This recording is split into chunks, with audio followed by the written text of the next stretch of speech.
Selamat pagi, salam sejahtera, salam sehat untuk kita semua, salam olahraga. Perkenalkan, nama saya Jimmy Karterati, salah satu dosen pada program studi pendidikan jasmani, kesehatan dan rekreasi, Fakultas Keguruan dan Ilmu Pendidikan Universitas Kristen Artawacana Kupang. Pada kesempatan ini, perkenankan saya untuk menjelaskan mata kuliah yang saya ampuh, yaitu mata kuliah fisiologi olahraga. Saya menyampaikan materi perkuliahan dengan metode pembelajaran problem based learning atau PBL. Video ini dibuat dengan tujuan untuk memenuhi salah satu persyaratan sertifikasi dosen tahun 2025, yaitu pernyataan diri dosen dalam untuk unjuk kerja Tridharma Perguruan Tinggi PDD UKT PT, khususnya dalam aspek pembelajaran yang berbentuk audio visual. Capaian pembelajaran pada mata kuliah yang saya sampaikan pada materi ini adalah mahasiswa mampu menjelaskan dan mengidentifikasi kontrol sistem saraf, baik itu sistem saraf manusia dan unit motorik. Pada materi ini saya menggunakan metode ceramah, tanya jawab, diskusi, dan presentasi. Selamat bertemu dalam cuplikan video pembelajaran pada pagi hari ini. Salam olahraga.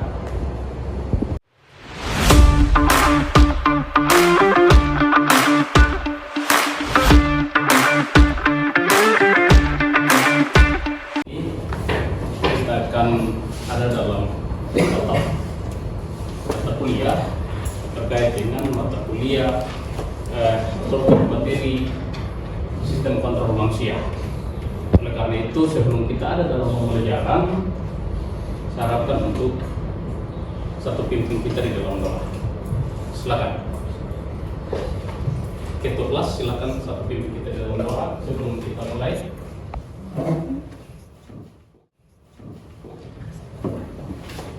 Bapak dosen dan teman-teman, sebelum kita mulai segala kegiatan kita, marilah kita berdoa. Dalam nama Bapa, Putra, dan Roh Kudus.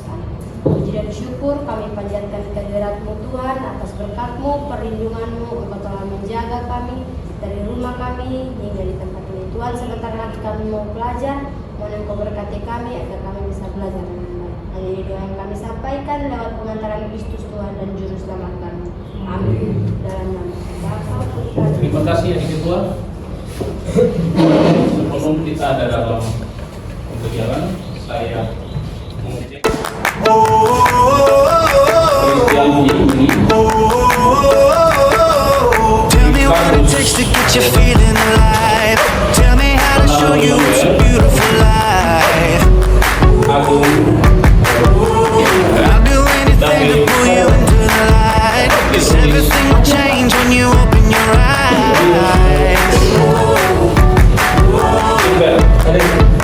Yeah. So don't you let the sunlight go out without you. Don't you realize how lucky we are? Open up your heart, baby, let it all go tonight. Sesuai dengan materi kita, topik kuliah kita terkait dengan kontrol sistem saraf manusia. Pada pertemuan hari ini kita ada dalam model pembelajaran problem based, di mana kita akan ada dalam ruang diskusi. Setelah ada gambaran terkait dengan topik yang kita akan diskusi, ada dua topik.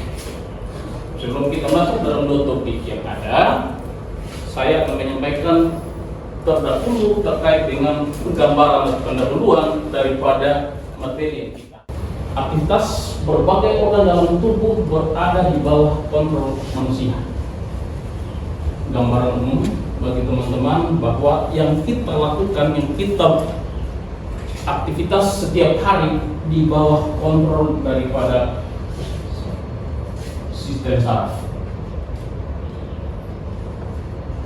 Yang kedua, kita melihat, kita belajar tentang sistem saraf berdasarkan struktur dibagi dalam dua bagian. Itu saraf pusat dan saraf tepi. Nanti di dalam tugas di diskusi kelompok baru teman-teman kita diskusikan, kita petakan struktur daripada sistem saraf pusat dan sistem saraf tepi. Sistem saraf berdasarkan fungsi dibagi menjadi dua juga, yaitu saraf somatik dan saraf otonom. Ada 3 rangka besar yang menjadi penerbang kita, pengantar kita sebelum kita ada dalam ruang diskusi. Bisa dipahami? Jelas kok? Oke. Oleh karena itu, seperti apa yang tadi saya sampaikan, bahwa ada 2 topik besar dan kita akan ada dalam 2 kelompok. Oleh karena itu, satu kelompok membahas topik tentang sistem saraf manusia,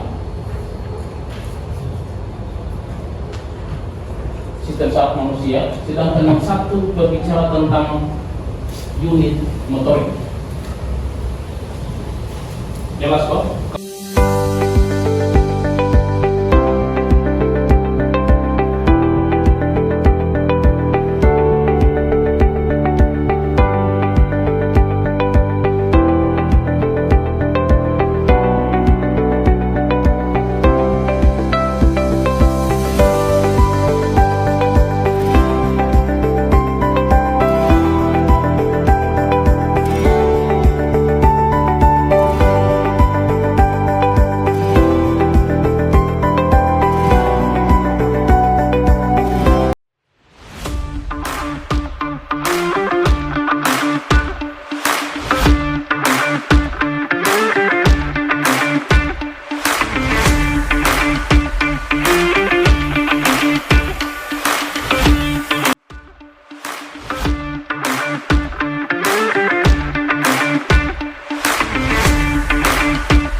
Mohon perhatian, waktu kita sudah selesai, kita sudah sampai dengan 12 menit.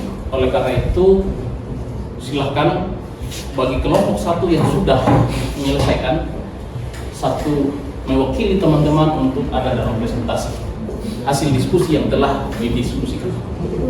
Silakan, waktu dan kesempatan pertama untuk kelompok satu mewakili, lalu nanti kelompok dua itu mendengar apa yang disampaikan oleh kelompok satu.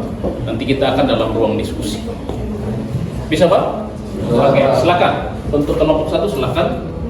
Satu yang mewakili untuk menyampaikan hasil diskusi terkait dengan sistem saraf manusia.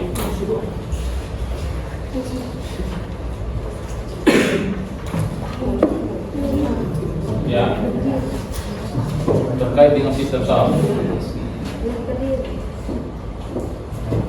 Silakan. Mau di depan boleh, atau langsung di situ boleh, silakan. Oke.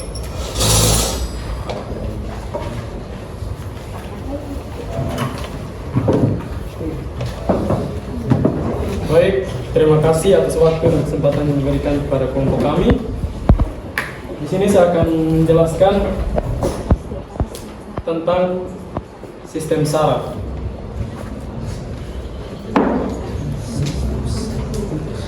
Satu, pengertian sistem saraf. Sistem saraf adalah sistem koordinasi dalam tubuh makhluk hidup yang berfungsi menerima, mengolah, dan merespon rangsangan dari lingkungan luar maupun dalam. 2. Komponen sistem saraf. Komponen sistem saraf dibagi atas 3. Yang pertama, neuron atau sel saraf atau unit dasar dari sistem saraf. Yang kedua, bagian neuron.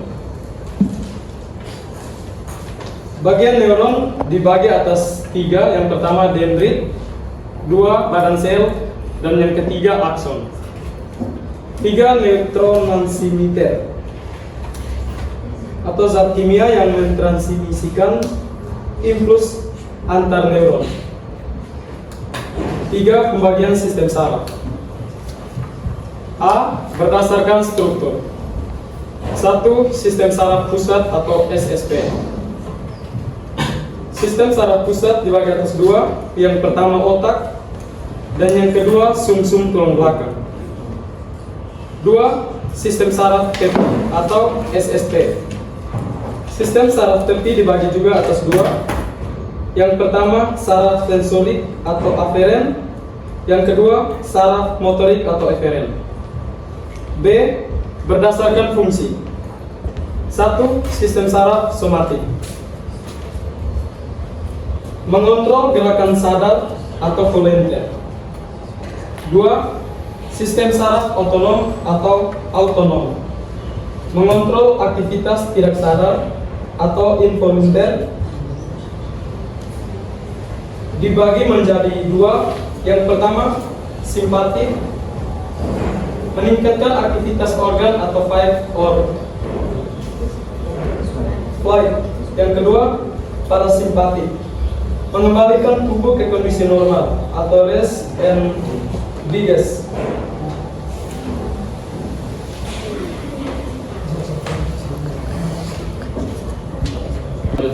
Menyampaikan materi.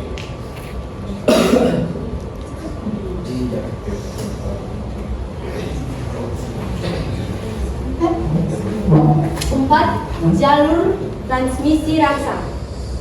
Ada rangsang, respon,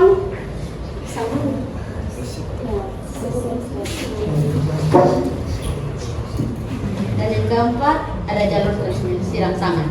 Itu dari rangsangan menuju ke reseptor, menuju ke neuron sensorik, menuju ke sumsum tulang belakang atau otak, menuju ke neuron, menuju ke motorik, dan terakhir menuju ke efektor atau otot kelenjar. Yang kelima, refleks. Respon otomatis dan cepat terhadap rangsangan tertentu tanpa kontrol kesadaran. Yang berikut contoh refleks menarik tangan saat terkena panas. Jalur refleks, neuron sensorik menuju interneuron menuju ke neuron motorik. Dan yang keenam, gangguan pada sistem saraf terdiri menjadi 4 bagian. Yang pertama, Parkinson atau gangguan kontrol gerak akibat kerusakan sel otak. Dan yang kedua, stroke atau gangguan aliran darah ke otak. Dan yang ketiga, epilepsi atau aktivitas listrik otak yang tidak normal. Dan yang keempat, multiple sklerosis atau rusaknya selubung mielin pada neuron. Dan yang terakhir, 7 hubungan sistem saraf dengan sistem hormon. Dibagi menjadi 2 bagian. Yang pertama, bekerja sama dengan sistem endokrin atau hormon dalam mengatur fungsi tubuh. Dan yang kedua, hipotalamus sebagai penghubung antar sistem saraf dan sistem endokrin. Demikian hasil presentasi kami. Mungkin dari kelompok 2 ada pertanyaan, kami memberikan waktu dan kesempatan.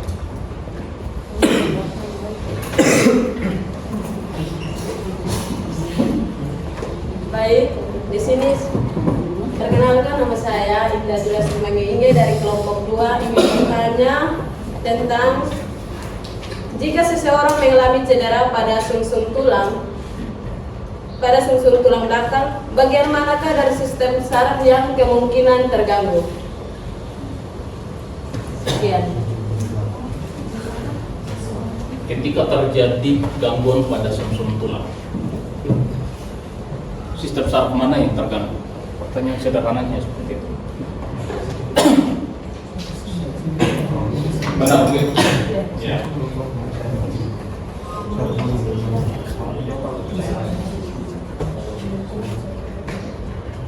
Jelas kok pertanyaannya? Jelas banget. Ya. Masih ada, silakan.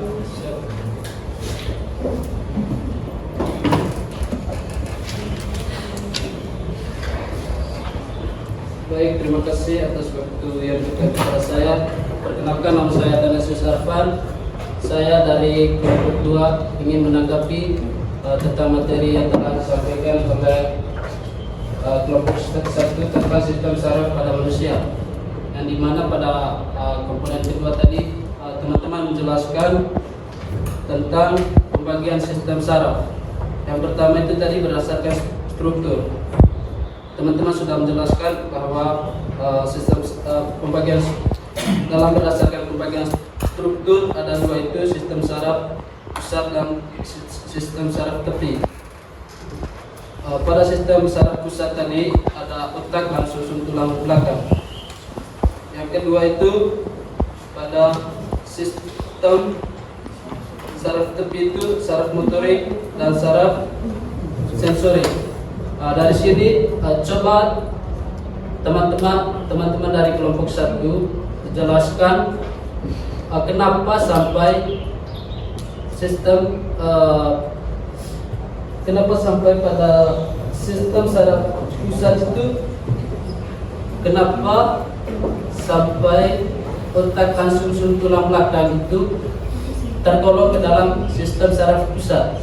Coba teman-teman jelaskan dan berikan contoh kenapa sampai otak dan sumsum tulang belakang itu tergolong masuk ke dalam sistem saraf pusat. Yang kedua itu sistem saraf tepi.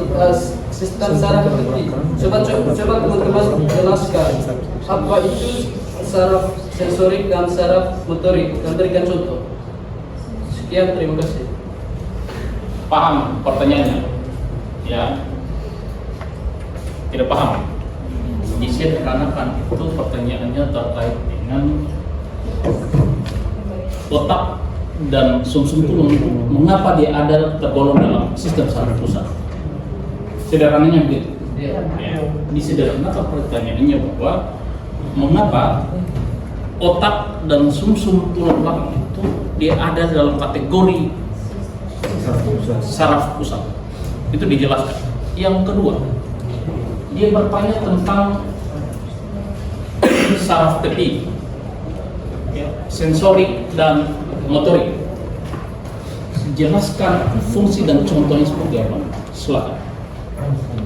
Ada dua pertanyaan yang diberikan oleh Arfan. Silakan, masih ada, mungkin Anda tampung dulu pertanyaan dulu, nanti setelah itu baru ada dalam tanggapan. Silakan. Silakan yang moderator, silakan tanggapi kelompok. Beno, ada yang mau bertanya? Ya baik, terima kasih. Perkenalkan, nama saya Saleh dari kelompok 2. Saya ingin bertanya, bagaimana sistem saraf dan sistem hormon bekerja sama saat seseorang mengalami ketakutan atau stres?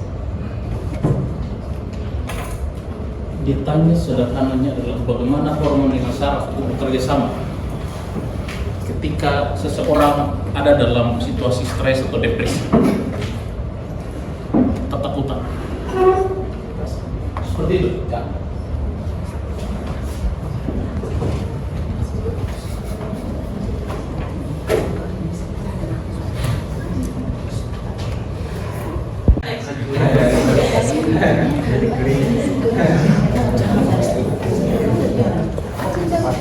Baik, mungkin pertanyaan yang terakhir saya bisa menambahkan sedikit karena sepengetahuan kami kalau mungkin dari otak bekerja dulu baru ada refleks. Tidak mungkin tidak ada otak tidak bekerja kata mau melakukan refleks.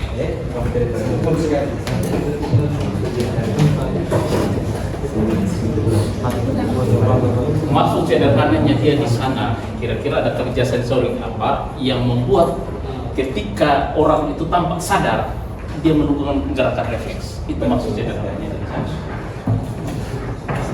Benar, tidak? Ya. Ya, maksudnya kan karena ada saraf, ada sistem saraf yang gerakannya sadar dan ada yang tidak sadar. Nah, itu yang maksudnya dijelaskan. Ya. Ketika ada rangsangan dari luar langsung bekerja oleh sensori. Jelas kok? Pertanyaannya jelas?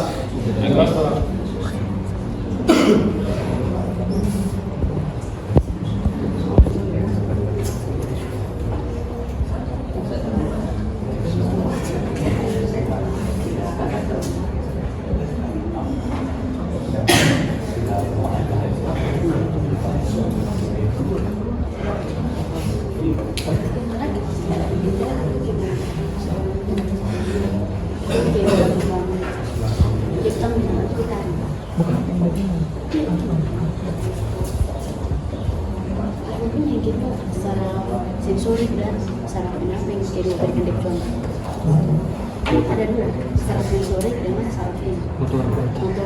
Nah itu tuh berkedip penjelasan dengan contoh dengan contoh itu yang ada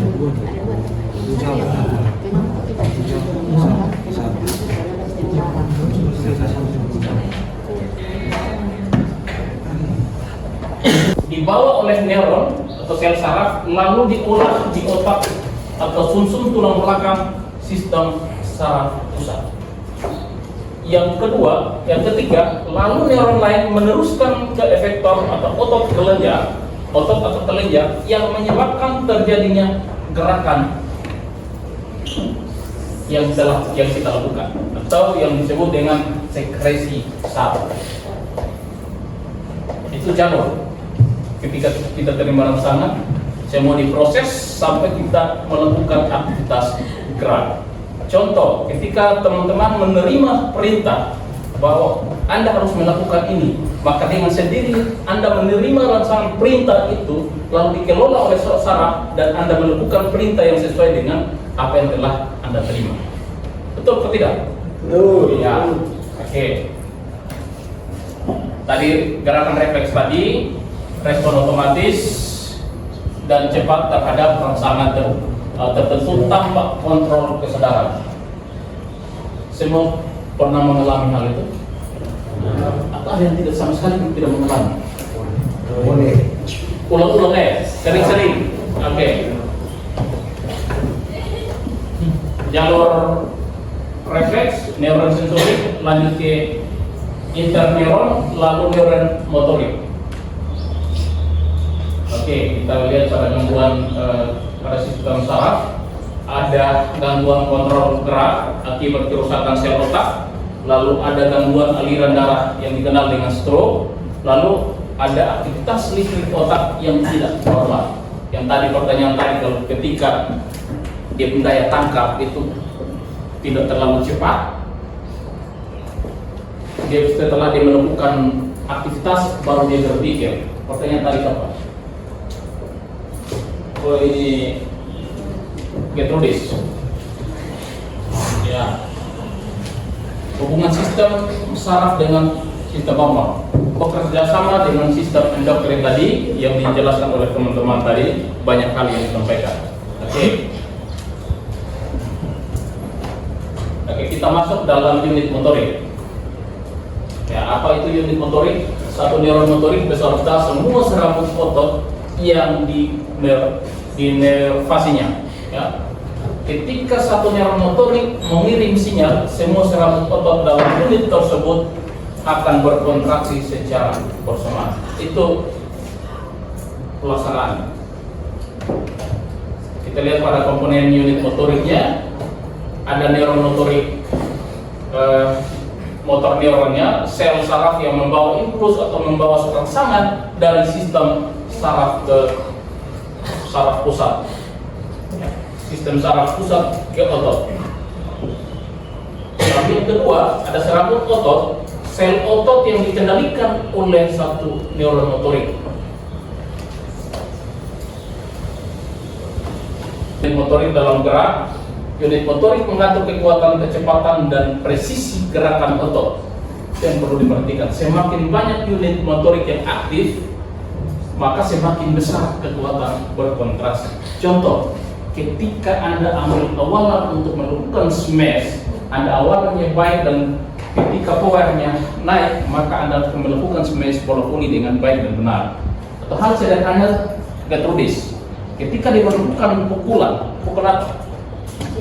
jab, apalagi strike dan seterusnya, dia melakukan dengan baik, maka semua motorik yang aktif akan berkontraksi dengan betul dan dia melakukan pukulan yang tepat. Dan kita bersyukur kemarin dia juara berapa ya?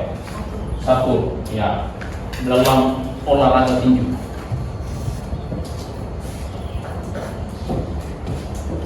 Ya, kita lihat pada gangguan pada unit motorik.